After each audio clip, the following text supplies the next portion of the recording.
Wir sitzen zur Abwechslung nicht in einem alten Auto, sondern im Clubzimmer der Oldtimer-Tankstelle in Bruchhausen-Vilsen. Aber natürlich geht es um Oldtimer und Youngtimer. Es geht aber auch um Geld, weil auch darüber muss man sprechen, wenn man sich vielleicht das erste alte Auto kauft oder irgendwie ins Hobby einsteigen möchte.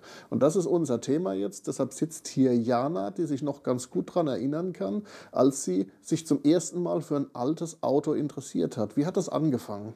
Ich war 17 und ich wollte ein Auto und ich wollte Chromstoßstangen. Und ich würde sagen, ich war recht naiv. Und da musstest du mich erstmal bremsen.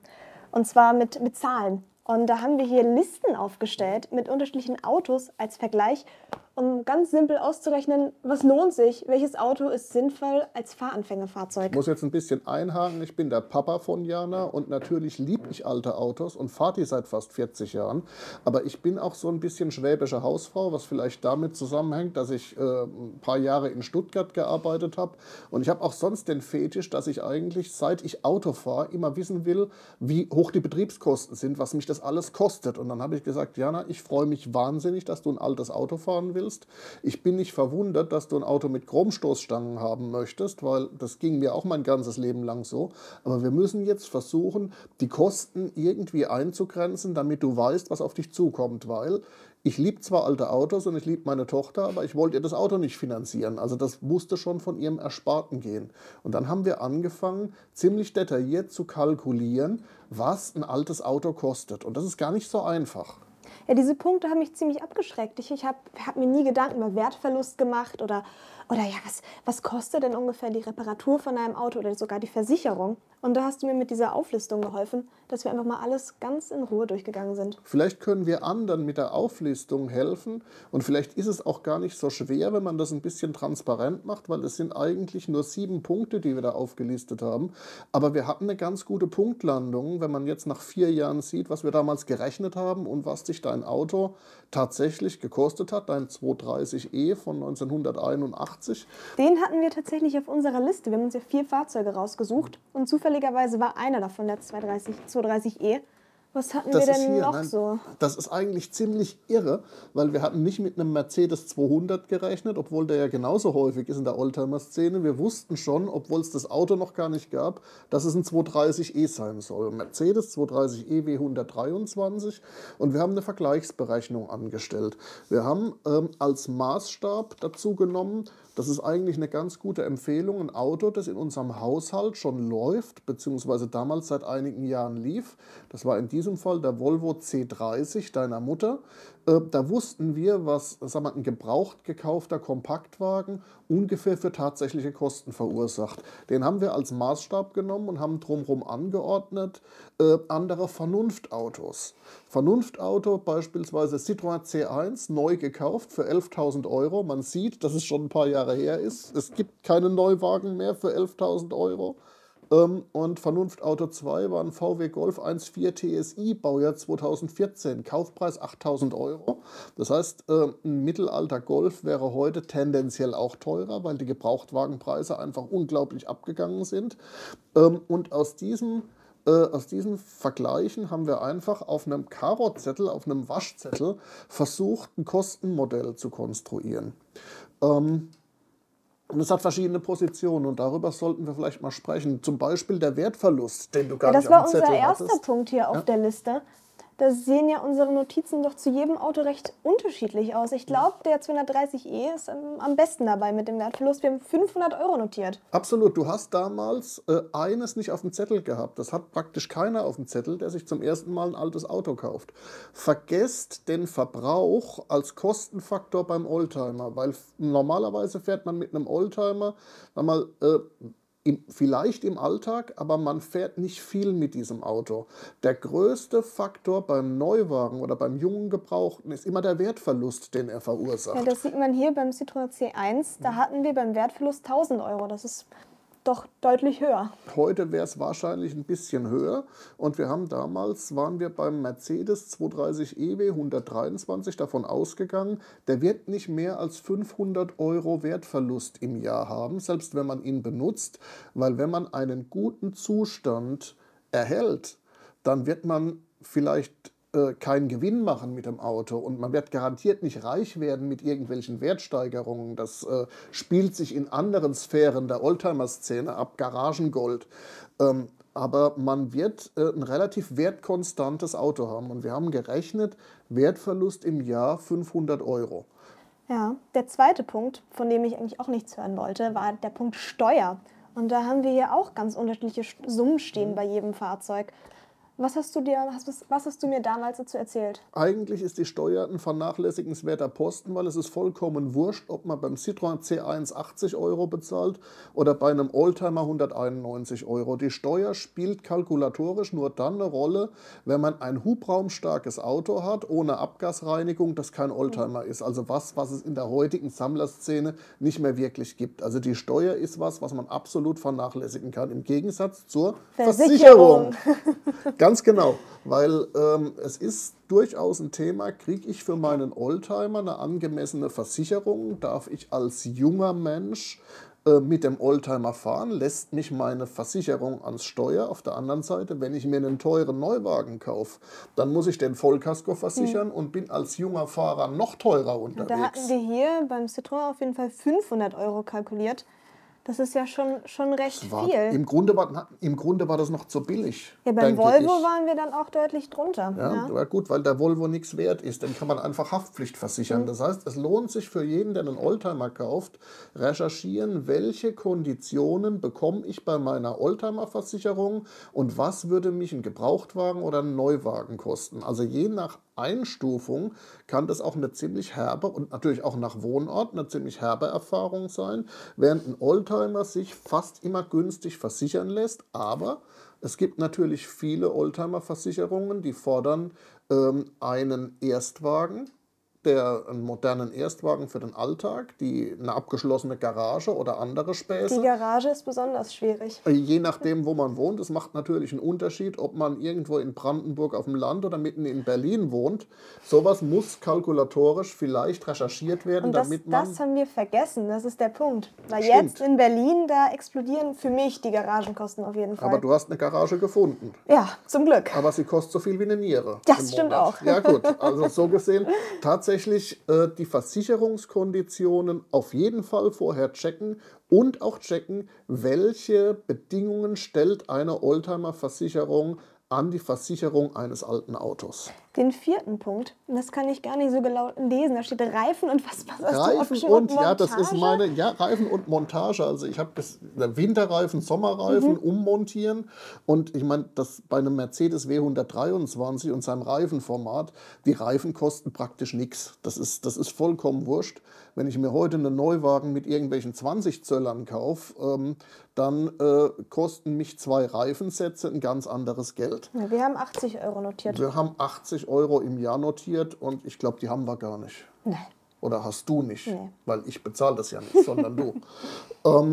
Wartung und Inspektionen ist natürlich ein Kriterium. Das lässt sich relativ leicht in den Griff bekommen, weil ich meine, jedes Auto hat ein Kundendienstheft, da kann man sehen, welche Wartungsintervalle einzuhalten sind. Und heute lässt sich im Internet sehr gut recherchieren, was eine durchschnittliche kleine oder große Inspektion kostet, auch für einen Oldtimer. Was haben wir da geschrieben? Wartung und Inspektion 300 Euro im Jahr. Ja, ein bisschen mehr. Bisschen schon drüber. Bisschen mehr. Da haben wir, glaube ich, zu zurückhaltend kalkuliert. Das sind schon, sagen wir, 500. Ja, es ist ja heute auch beim W123, der ein recht überschaubares Auto ist, eine große Inspektion machen lassen. Da ist eigentlich ein Tausender weg. Damit muss man rechnen. Der ist aber natürlich beim jungen Gebrauchten auch weg. Ja, bei Stundenverrechnungssätzen von 150, 170 oder 200 Euro in der Markenwerkstatt. Also das schenkt sich wahrscheinlich gar nicht so viel. Der Verbrauch, was haben wir da gerechnet? Das ist ganz niedlich, weil es zeigt, dass es doch schon relativ lange her ist. 1,31 Euro. Das war ziemlich... 1,35 Euro für 1 Liter Super, das ist nur wirklich schon 4 Jahre her. Den Verbrauch 230e habe ich ermittelt, ich glaube aus dem Minimalverbrauch von Automotor und Sport 1980, also 10,5 Liter. Aber da bin ich drunter. Da kann ich drunter und ein bisschen sparsamer fahren. Also das ist ja dann wiederum die Frage, wie fährt man und auf was für einen Verbrauch fährt man. Alte Testberichte sind zur Verbrauchsermittlung auch nicht unbedingt eine gute Quelle, weil die Tester damals mit ihren Testwagen gefahren sind wie die Gesenkten.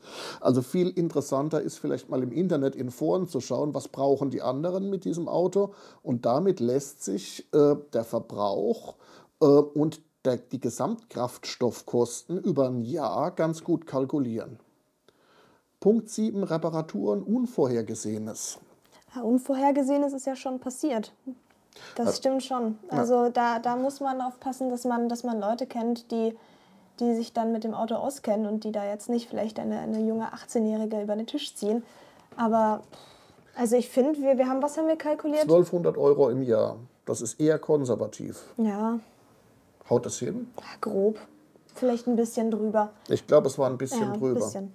Auf jeden Fall, was ganz wichtig ist, man sollte die Werkstätten, die man anlaufen kann mit einem Oldtimer, wenn man nicht selbst schraubt, schon kennen, bevor man mit dem Auto losfährt. Das heißt, die Recherche ist das A und O.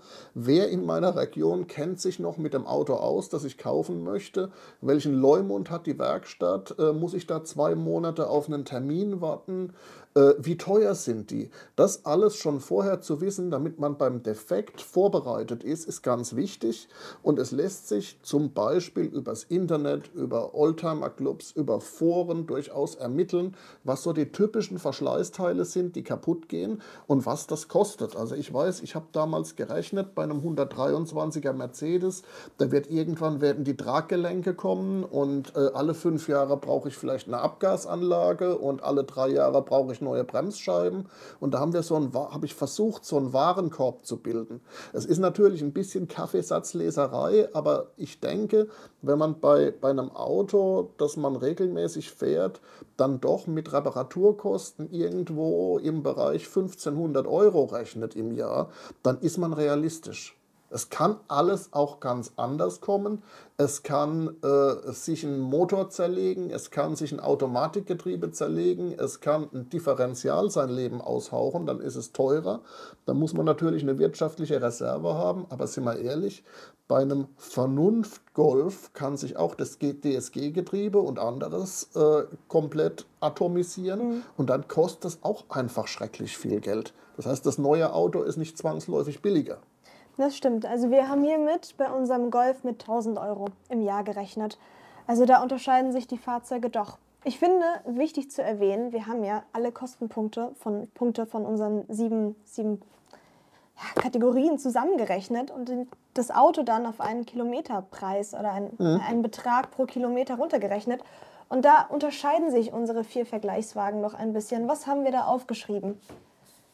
Hier zum Beispiel beim Citroën C1 sind wir auf 32 Cent pro Kilometer gekommen. Während wir hier bei meinem 230e bei 41 Cent pro Kilometer gekommen sind. Möchtest du heute mit einem Citroën C1 von Berlin nach Hamburg fahren? Ach, ich bin froh über mein Auto. Aber es ist natürlich schon ein preislicher Unterschied. Aber hier beim VW Golf, da sind wir auch bei 42 Cent gelandet. Das ist das Interessante, dass damals nämlich ein 6 oder 7 Jahre alter Golf in unserer Preisannahme einen ähnlichen Kilometerpreis hat, als der Mercedes 230e, nämlich irgendwie um die 40 Cent liegt. Das ist immer noch nicht wirklich viel, aber es hat keinen großen Unterschied gemacht, den vernünftigen Kompaktwagen zu nehmen oder den vermeintlich unvernünftigen Oldtimer. Womöglich hat es jetzt ein bisschen mehr gekostet als 40 Cent, aber genau das hätte mit dem VW Golf ja auch passieren können. Also es ist ein bisschen Unsicherheit ist dabei und ein bisschen Kaffeesatzleserei und trotzdem dieses Spiel mit den Zahlen bringt einem dem Ziel ein bisschen näher und hilft einem, das Risiko einzugrenzen. Jetzt waren wir davon ausgegangen, dass wir vielleicht mal was Kleines am Auto reparieren oder du, aber jetzt nicht selbst schrauben. Das Ganze kann vollkommen anders aussehen, wenn man sein Auto selbst restauriert, teilrestauriert oder womöglich jemanden in der Familie hat, der das kann, weil er vom Fach ist. Und da würden wir, glaube ich, ein bisschen weiterkommen, wenn wir jetzt mit Ricarda sprechen, bei der das der Fall ist. Die hat nämlich auch einen Mercedes W123. Ja, hallo Ricarda, schön, dass du bei uns bist. Hi. Du bist mit deinem 240D von 1979 gekommen, den habe ich draußen auch gesehen und der ist ja in einem ganz exzellenten Zustand. Das heißt, den hast du in weiten Teilen selbst restauriert. Und das war oder ist dein erstes Auto, das habe ich gelernt. Und ja, wie hast du dich auf diesen Kauf vorbereitet? Hast du auch nach der Art der schwäbischen Hausfrau gerechnet oder war das alles ein emotionalerer Kauf? Es war ein wesentlich emotionalerer Kauf. Also so vorbereitet habe ich mich im Endeffekt gar nicht. Ich habe das natürlich auch zusammen mit meinem Papa gemacht, der vom Fach ist und sich sehr gut auskennt und genau wusste, die und die Autos haben die und die Schwachstellen. Und dann war natürlich nur im Gespräch neues Auto, altes Auto. Wir wussten, ein neues Auto wollten wir nicht haben, weil wir wollten selbst dran schrauben und das ist mit einem neuen Auto etwas doof. Und dann ja, fiel die Wahl auf den W123 einfach, weil er viele Ersatzteile liefern kann. Also es gibt noch sehr, sehr viel für das Auto. Es ist einfach dran zu arbeiten, auch für mich, die generell ja dann noch gar nicht so in der Materie drin war. Und dann war das Auto tatsächlich auch ein typisches Geburtstagsgeschenk zum 18. Geburtstag. Aber ab da war das dann ein Restaurationsprojekt von mir und meinem Papa.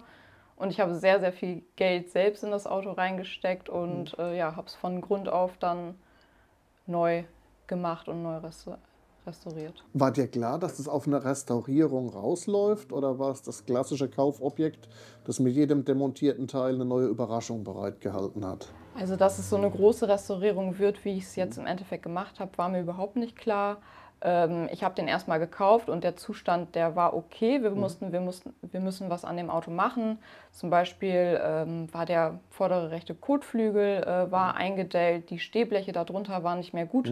Das musste auf jeden Fall neu gemacht werden. Wir haben auch das komplette Heck rausgeschnitten zum Beispiel und ein neues Heck eingesetzt. Und dann war der auch erstmal gut, so wie er ist. Ich konnte ihn fahren und wusste, ich habe lange was von dem Auto und habe wahrscheinlich die nächsten 5 Jahre eigentlich keine große Reparatur mehr daran zu machen. Ich habe dann aber tatsächlich einen Rehunfall gebaut, eine Woche nachdem der fertig war. Und dann wollten wir es wissen im Endeffekt, weil dann viel, was wir instand gesetzt haben, kaputt gegangen ist. Und dann haben Papa und ich gesagt zusammen, wir legen einen Tag in der Woche fest, an dem wir an dem Auto schrauben können. Und ich bringe dir alles darüber bei, dass du das Auto dein Leben lang fahren kannst. Und dann machen wir den richtig schick. Und dann ist er so geworden, wie er heute ist. Das klingt eigentlich nach relativ großer Baustelle und auch nach einem dieser Dramen, von denen man immer wieder hört, wo die Kosten explodieren. Kannst du sagen, was du in das Auto bis heute investiert hast? Also mit dem Kauf zusammen sind es ca. 10.000 Euro. Das heißt, das entspricht aber auch dem Marktwert. Genau, also wenn ich den ja jetzt heutzutage verkaufen würde, würde ich dort mit einem Plus rausgehen. Ja. Und Jana, wie war das bei dir? War dir klar, was du für so einen Wagen ausgeben musst? Wie würdest du heute die Investitionen sehen? Hat sich das alles gerechnet oder war es dann doch auch was dich so ein bisschen ins Nachdenken oder Straucheln gebracht hat? Na, ich habe ja nicht das erste Auto gekauft, was ich gefunden habe. Also es war so ein bisschen schon eine Recherche und Suchen im Internet, die klassischen Portale. Und mein Fahrzeug war dann ein Straßenfund. Und ich glaube, ich hatte einfach Glück, dass ich die Möglichkeit hatte, das Auto für einen guten Preis zu kaufen. Also ich hatte ein Auto, das war fahrfertig und dementsprechend auch ein bisschen teurer. Ich habe 8.000 Euro gezahlt und hatte dementsprechend aber auch keine Baustelle, sondern konnte mich einfach reinsetzen und losfahren. Und es war halt zum Glück kein musealer Zustand. Also es war schon ein Auto, wo man sagt, gut, das kann man auch im Alltag fahren, aber ohne groß was zu machen, konnte ich losfahren. Auch das ist vielleicht ein interessanter Tipp für Einsteiger. Es stehen nicht alle Autos im Internet. Es gibt auch andere Möglichkeiten, so ein Auto zu finden. Es gibt immer noch die klassische Tageszeitungsanzeige und Menschen, die sowas schalten. Und manchmal lohnt es sich einfach nur mit offenen Augen durch die Stadt zu gehen, weil das Auto, das du gekauft hast, daran kann ich mich erinnern, das stand einfach nur auf einem Platz in der Innenstadt mit einem zu verkaufen Schild in der Scheibe, weil der Anbieter keine Lust hatte, den über eins der großen Internetportale anzubieten. Ja, es war also ein analoger Mensch, der sagte, ich will keine 2000 E-Mails kriegen, ich will den richtigen finden. Und natürlich lohnt es sich auch immer zu einer großen Messe zu gehen. Also wir kennen alle das Parkhaus bei der Bremen Classic Motor Show, wo auch zum Beispiel immer wieder sehr interessante Autos stehen, die man nicht immer im Internet findet. Das heißt, auch einfach mal zu schauen, es muss ja nicht immer einer der üblichen großen Marktplätze sein. Und da finden sich mitunter interessante Autos. Kannst du sagen, was du mittlerweile ungefähr in dein Auto investiert hast? Es waren schon ein, zwei Sachen, ja, 5.000 Euro. 5.000 Reparatur und einige kleine Schäden, aber war im Rahmen. Da haben wir aber nicht so blöd gerechnet, weil wir haben gerechnet ungefähr Reparaturen und Unvorhergesehenes 1.200 Euro im Jahr und das ist 4 Jahre her. Das heißt, wir haben 4,8 gerechnet, die sind es auch geworden. Also so gesehen, es war nicht ganz so schlecht, denke ich. Das ist ganz interessant. Ja, Ricarda, wenn du heute das Auto im Alltag fährst, ist es tatsächlich auch jetzt nach diesen 5 Jahren noch das Auto, das du für immer haben möchtest? Oder kommt manchmal so die Lust auch auf, ich möchte was Schnelleres, was Komfortableres, was Größeres, was Sparsameres, was auch immer? Kann ich dir beantworten mit Nein. Also ich möchte den für immer fahren, da bin ich mir treu geblieben. Das, was sich jetzt geändert hat, ist, da der in so einem guten Zustand ist, tut es mir dann doch ein bisschen leid, dass ich ihn im Winter fahren muss. Es ist möglich, aber ich habe mir jetzt doch ein zweites Auto gekauft, damit ich ihn im Winter dann doch warm wegstellen kann und er dann nicht das Salz auf der Straße erleiden muss. Und ja, so fahre ich auch ganz gut und ich hoffe, so hält er ganz lange durch und in einem hoffentlich sehr guten Zustand. Ein ganz wichtiger Punkt ja gerade für Einsteiger und für junge Oldtimer-Fans ist ja die Frage, wie finde ich eine Oldtimer-Versicherung, die womöglich auch jüngere Leute ans Steuer lässt. Die habt ihr aber beide gefunden, so wie es aussieht. Aber es ist viel schwer, auch bei dir, oder? Die Suche nach der Versicherung war nicht leicht. Ja, also ich glaube, da habe ich zig Versicherungsgesellschaften abgeklappert, bis ich da irgendwie reingerutscht bin. Ja, eigentlich will man junge Leute nicht ans Steuer lassen, habe ich das Gefühl. Was würdet ihr Neueinsteigern raten? Wie geht man am besten an dieses Thema ran? Was sind so eure Top 3 Tipps, wenn man jetzt mal rekapituliert, eure Erfahrungen? Ich glaube, es ist wichtig, ein Netzwerk zu haben für Ersatzteile, für Austausch. Ich glaube, wäre für mich das Allerwichtigste, dass ich, wenn ich nicht weiter weiß, dass ich jemanden habe, an den ich mich wenden kann, auch wenn es jetzt in unserem Fall unser Vater war. Das ist, glaube ich, für mich die Nummer 1. Das heißt, wer keinen Vater hat, der sich irgendwie in der Szene bewegt, sollte vielleicht doch zu einem Oldtimer-Stammtisch gehen oder... Für die jüngeren Leute vielleicht dann doch Social Media. Ich glaube, die Stammtischzeit ist vielleicht für uns schon vorbei. Also es gibt ja unterschiedlich qualitative Internetportale und Seiten. Also man kann sich da schon Tipps aus dem Internet saugen. Man muss vielleicht ein wachsames Auge haben, was man da jetzt vielleicht umsetzen will und was dann vielleicht doch keine sinnvolle Quelle ist. Habt ihr Erfahrungen mit Oldtimer-Clubs? Ich nicht, nein. Nee, ich leider auch nicht. Das heißt, ihr macht das tatsächlich, die Recherche ist eine vollkommen digitale Angelegenheit. Also ich finde es eigentlich am wichtigsten, wenn ich an so einem alten Auto schrauben möchte. Es gibt ja noch diese schönen Jetzt helfe ich mir selbst Bücher und die Reparaturanleitungen. Da habe ich beide zu Hause für das Auto und die haben mir maßgeblich geholfen beim Autoschrauben. Also ohne das, finde ich, wäre es nicht möglich. Und das ist ja auch an sich der Reiz an einem alten Auto, das Schöne an einem alten Auto, dass es eben noch Bücher gibt, in denen steht alles haargenau drin, was du machen kannst, was du nicht machen kannst. Und das gibt es heutzutage einfach nicht mehr. Das heißt, das gute alte Jetzt helfe ich mir selbst, mit dem ich auch irgendwie auf dem Knie irgendwo mit öligen Händen rumgemacht habe und nicht das Tutorial aus dem Internet. Genau. Ja, am schönsten ist es auch eigentlich, die Leute anzurufen. Das mache ich besonders gern.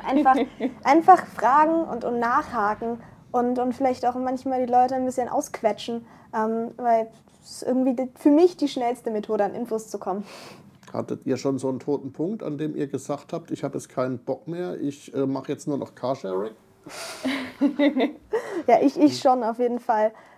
Ich war mit meinem Mercedes in Frankreich, wir waren campen und dann bin ich bin ich blöd gefahren auf einer Landstraße und habe mir unten die Ölwanne so ein bisschen angedetscht und bin dann im französischen Mercedes Center gelandet und die haben mir gesagt, nee, da können wir nichts machen, das müssen Sie verschrotten, natürlich in einem ganz schlechten Englisch und ich war sehr panisch und habe auch eine Nacht da auf diesem Mercedes Center gecampt, weil ich nicht weiterkam und die mir gesagt haben, so, das Auto kann nur noch zum Schrotthof. Da war ich sehr verzweifelt. Ich erinnere mich an den Anruf, aber dann haben wir in Reims einen Oldtimer-Schrauber gefunden, der herausgefunden hat, dass es nur der Öldruckschalter war und natürlich gar kein kapitaler Defekt. Aber ich verstehe natürlich den Frust.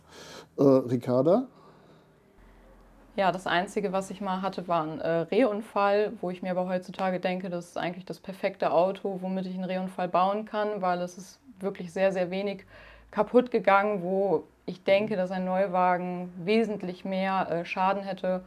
Und ja, danach bin ich mit einem noch schöneren Auto rausgegangen, weil ich dann noch mehr Heile gemacht habe und hatte somit keinen toten Punkt, an dem ich gerne Carsharing benutzt hätte. Ja, das sind mit Sicherheit wichtige Punkte.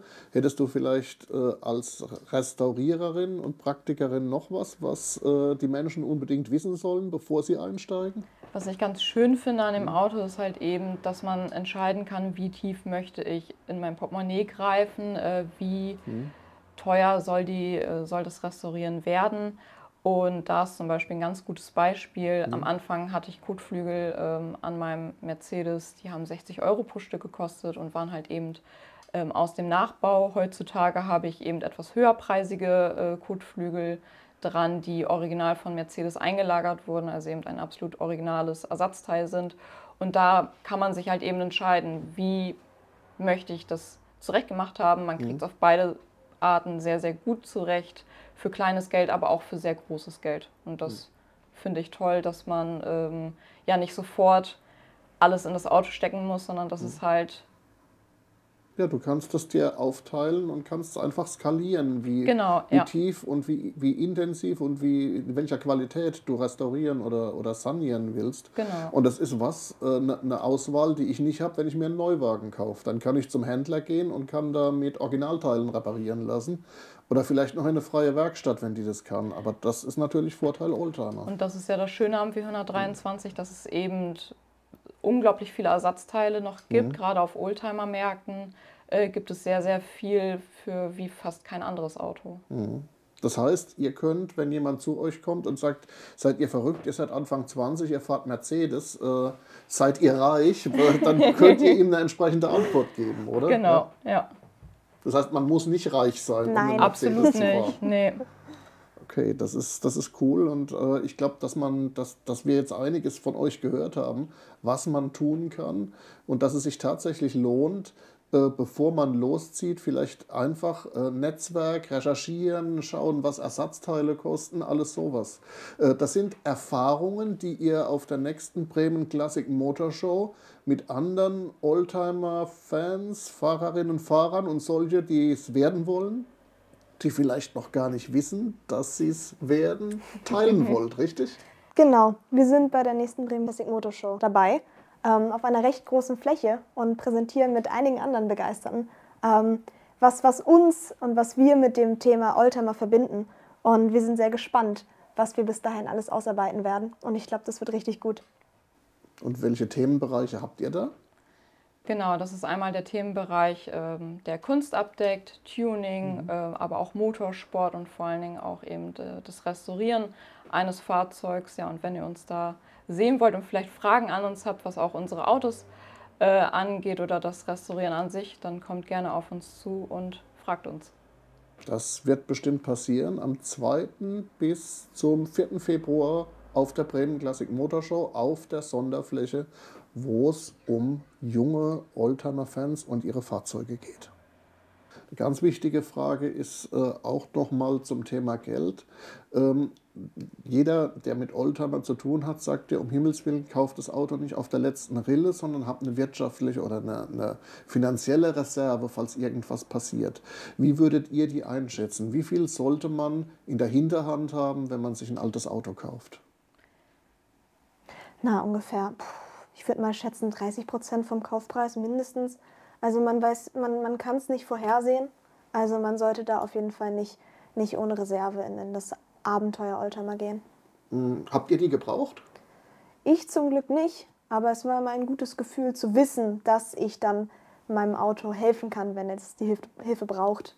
Und wenn ihr nach 4 oder jetzt 5 Jahren Bilanz zieht, hat sich das alte Auto für euch gerechnet?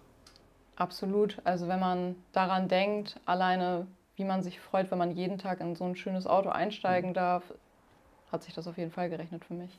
Ja, ich hätte billiger davon kommen können, aber für mich lohnt sich der Aufwand und ja, die Extrazeit, die man da rein investiert, weil ich ja dann schon etwas Besonderes fahre. Also ja, es hat sich gelohnt. Also Oldtimer fahren macht glücklich. Ja, meistens. Absolut.